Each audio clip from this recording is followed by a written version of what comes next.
তো বন্ধুরা, আজকের মুভিটা মধু নামের একটা মেয়েকে নিয়ে, যে কিনা প্রতিদিন বিভিন্ন কাজের উদ্দেশ্যে নৌকা নিয়ে এখানে ওখানে যাতায়াত করত।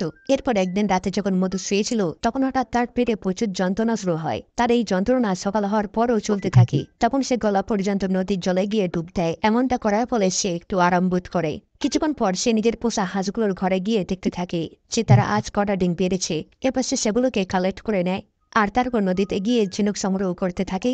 অন্যদিকে আমাদেরকে মধুর হাজব্যান্ডকে দেখানো হয় যে কিনা কাচের রস সংগ্রহ করছিল। সে এমন ধরনের বিভিন্ন ছোটখাটো কাজ করে নিজেদের জীবিকা নির্বাহ করত, যেমনটা হলো কাচের রস সংগ্রহ করা, নদীতে মাছ ধরা ইত্যাদি ইত্যাদি। অন্যদিকে মধুকে দেখানো হয় যেখানে সেই সব জিনিসগুলোকে নিয়ে এসে রান্না করতে শুরু করে। ঠিক তখনই মধুর হাজব্যান্ড ঘরে ফিরে আসে। তখন সে একটা কাপড়ে লেগে থাকা রক্ত দেখে বুঝতে পারে যে মধুর এখন পিরিয়ড চলছে, কিন্তু তার মনে তো এখন বিছানা কামড়ানোর ইচ্ছা হচ্ছিল।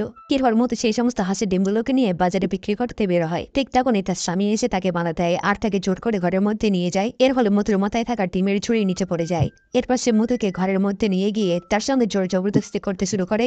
তখন মধু তাকে কাপড়ে লেগে থাকা রক্ত দেখায়। এইভাবে সে তাকে বোঝানোর চেষ্টা করে যে তার এখন পিরিয়ড চলছে, কিন্তু এখন মধুর স্বামী খিদেটা যে কোনো ভাবে ঋতু মেটাতেই হবে, তাই না? সেই জন্য সে একটা অন্য স্টেপ নেয়। কাছে আসে মধু সেই সমস্ত ডিমগুলোকে বিভিন্ন জায়গায় বেচতে শুরু করে। তখন সে লক্ষ্য করে যে তার স্বামীর জন্য হাঁসের বহু ডিম ভেঙে নষ্ট হয়ে গিয়েছে। এরপর সে সেই সমস্ত ডিমগুলোকে নদীতে ফেলে দেয় আর তারপর তার বাবার কাছে যায় আর তাকে কিছু খাবার দিয়ে ঘরে ফিরে আসি আর তারপর নিজেদের জন্য রান্না করতে শুরু করে। এরপর খাবার শেষে আমরা দেখতে পাই মধুর স্বামী বিছানাতে শুয়েছিল আর মধু নিচে মাটিতে। কিছুক্ষণ পর তার স্বামীর আবারও ইচ্ছা জাগে। তখন মধু বিরক্ত হয়ে ঘর থেকে বেরিয়ে আসে আর মন খারাপ করে নদীর তীরে বসে বসে তার বান্ধবীর কথা মনে করতে থাকে, যে সে বিয়ের আগে তার বান্ধবীর সঙ্গে কতটা খুশিতে ছিল। পরের দিন মধু নদীর ওপারে গিয়ে একটা দোকানে তার হাঁসের ডিমগুলো বিক্রি করে। এটা থেকে আমরা জানতে পারি যে মধু হাঁসের ডিম বিক্রি করে কিছু পয়সা ইনকাম করত। এরপর আবারও সে তার বাবার কাছে গিয়ে কিছু খাবার দিয়ে ঘরে ফিরে আসে। তখন রাস্তায় সে একটা পরিত্যক্ত ঘরকে দেখতে পায়, যেটা দেখার পর তার আবারও পুরোনো দিনের কথাগুলো মনে পড়তে থাকে। বিয়ের আগে মধু আর তার বান্ধবী এই ঘরে খেলাধুলো করত এবং তারা দুজন তখন খুবই খুশি ছিল। এরপর একদিন মধুর বান্ধবী তাকে কিস করে, যেটার পর তাদের দুজনের মধ্যে এক ধরনের ফিলিংস জাগে আর তারপর তারা ইন্টিমেটও হয়। এরপর আবার আমাদেরকে বর্তমান সময়কে দেখানো হয়, যেখানে মধুর তার বান্ধবীর কথা মনে পড়ায় সে তার একটা ফটো বের করে সেটাকে দেখতে থাকে। এরপর রাতে মধু খাবার খেতে থাকে। ঠিক তখনই তার স্বামী খাবার প্লেটে নিচে ফেলে দেয়, যেটা দ্বারা সে তাকে বোঝানোর চেষ্টা করছিল যে আর কত খাবে, তাড়াতাড়ি ঘরের মধ্যে এসো। যেটার পর মধু তাড়াতাড়ি খাবার শেষ করে ঘরের মধ্যে যায় আর তারপর তার স্বামী তার সঙ্গে বিছানা কামড়াতে শুরু করে। কিন্তু মধুর মনে তার স্বামীর প্রতি কোনো ভালোবাসা নেই। সে একটা ডেড বডির মতো পড়ে থাকে। পরের দিন মধু প্রত্যেকবারের মতো তার বাবার কাছে যায়, কিন্তু এবার সে তার জন্য খাবার নিয়ে যায়নি, কারণ মধু তার বাবার উপরে রেগেছিল তাকে এমন একটা লোকের সঙ্গে বিয়ে দেওয়ার জন্য। তার বাবা সেটা বুঝতে পারে এবং সে খুবই লজ্জিত হয়। এরপর মধু নদীতে দুটো নানকে দেখতে পায়, যাদেরকে দেখার পর তার সেই বান্ধবীর কথা মনে পড়ে।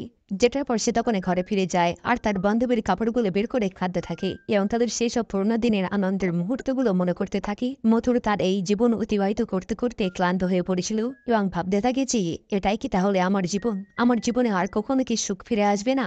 পরের দিন মধু তার স্বামীকে কিছু না বলে বাসে করেই তার বান্ধবীর কাছে যায়। সেখানে গিয়ে দেখে তার সেই বান্ধবী এখন একজন নান হয়ে গিয়েছে। তার বান্ধবীকে দেখার পর মধু তাকে জড়িয়ে ধরে, কিন্তু তার বান্ধবী তাকে দূরে সরিয়ে দেয়। এরপর তারা সবার সঙ্গে বসে খাবার খায়। অন্যদিকে মধুর স্বামী তার জন্য অপেক্ষা করতে থাকে। রাত হয়ে যায়, কিন্তু তখনও মধু বাড়ি ফিরে না। বাড়িতে খাবার না থাকায় তার স্বামী রেগে গিয়ে বাসনপত্র ভাঙচুর করতে থাকে। অন্যদিকে মধু আর তার বান্ধবী আলাদা আলাদা রুমে গিয়ে শোয়, কিন্তু কেউই ঘুমাতে পারে না। তার বান্ধবী ভাবতে থাকে যে এত বছর পর মধু এখানে কেন এসেছে। পরের দিন সকালে মধু তার বান্ধবীর ঘরে যায়, কিন্তু তারা কোনো কথা বলে না। এরপর মধু তার বান্ধবীর পোশাকগুলোকে স্পর্শ করে তাকে অনুভব করার চেষ্টা করে। ঠিক তখন সেখানে তার বান্ধবী এসে উপস্থিত হয়। মধু তাকে দেখা মাত্রই জড়িয়ে ধরে, কিন্তু তার বান্ধবী আবার তাকে দূরে ঠেলে দেয় আর তার হাতে একটা ক্রস দিয়ে তাকে বোঝানোর চেষ্টা করে যে তারা আর কোনোদিনও এক হতে পারবে না। অন্যদিকে মধুর স্বামী টাকার অভাবে মধুর দুটো হাঁস বিক্রি করে দেয়। এরপর রাতে মধু তার বান্ধবীর ঘরে যাওয়ার চেষ্টা করে, কিন্তু তাকে ডাকতে পারে না। অন্যদিকে মধুর বান্ধবীও তাদের পুরনো দিনের কথাগুলো মনে করতে থাকে। এদিকে মধুর স্বামী একে একে সমস্ত হাঁসগুলোকে বিক্রি করে দেয়, কিন্তু এখনো মধু বাড়ি ফেরে না। অবশেষে সে তার পোষা কুকুরকে খাবার খাওয়ায়, কিন্তু সকাল হতেই কুকুরটি মারা যায়, কারণ সে তার সেই খাবারে বিষ মিশিয়ে দিয়েছিল। কারণ তার নিজের পেট ভরানোটা মুশকিল ছিল, তো তাকে কিভাবে লালন পালন করবে। এরপর একদিন মধুর স্বামী তার ঠিকানা খুঁজে বের করে এবং মধুকে ফিরিয়ে আনতে যায়, কিন্তু মধুর বাড়ি ফেরার মন যায় না। তবুও সে উদাস হয়ে তার সঙ্গে ফিরে আসতে থাকে। এরপর মধুর বান্ধবী তার জন্য গডের কাছে প্রে করে। শেষ পর্যন্ত মধু তার স্বামীর সঙ্গে বাড়ি ফিরে যায়। আর যেহেতু মধুর স্বামী অনেকদিন ধরে তার সঙ্গে বিছানা কাঁপায়নি, তাই সে আবারও মধুর সঙ্গে শুরু হয়ে যায়। যদিও মধু তাকে পছন্দ করতো না, কিন্তু তার কিছু করারও থাকে না। এরপর সকালে মধু আবারও তার হাঁসের ডিম দেখতে যায়, কিন্তু তখন দেখে যে তার পোষা সমস্ত হাঁসগুলোকে তার স্বামী বিক্রি করে দিয়েছে। এতে মধু খুবই কষ্ট পায়। ঠিক তেমনই সেখানে তার বান্ধবী আসে। তাকে থেকে মধু দ্রুত তাকে জড়িয়ে ধরে, কিন্তু এবার তার বান্ধবী তাকে দূরে সরাতে রায়না। এরপর তারা দুজনে নৌকায় চেপে নদীর মাঝখানে গিয়ে ইন্টিমেট হয়, আর এটার সাথে এই মুভির সমাপ্ত হয়ে যায়।